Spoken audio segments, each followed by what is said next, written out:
the age of cold weapons, city walls were an indispensable means of defense. They allowed you to easily withstand attacks from enemies up to 10 times your strength. However, after the invention of cannons, this type of wall completely lost its advantage. No matter how thick the walls were, they could not withstand prolonged bombardment. So, to counter artillery, you built a diamond-shaped defensive fortification in front of the city gates using stone and clay. This structure was narrower at the top, wider at the base, with smooth, sloped walls. Its purpose was to help protect the walls and gates from incoming cannon fire. When cannonballs struck the base, the smooth, angled surface would deflect them much like the sloped armor of a tank, instantly dissipating most of their kinetic energy and creating a ricochet effect. In addition to frontal defense, you also constructed similar structures around the entire city. This way, no matter which direction the enemy fired from, the projectiles could not directly hit the main walls. Another advantage of this design was preventing infantry assaults. Without such defenses, enemies could reach the base of the walls and plant explosives,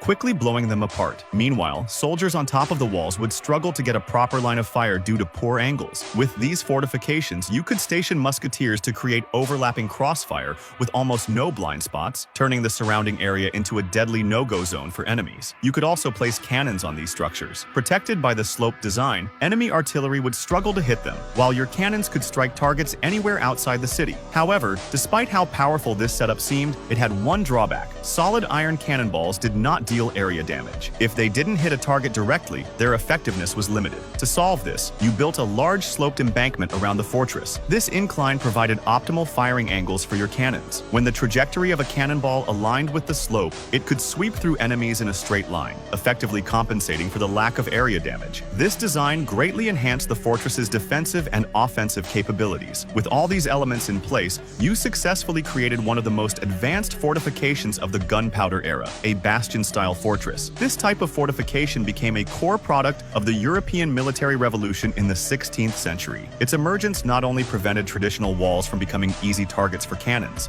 but also fundamentally transformed the way wars were fought in Europe.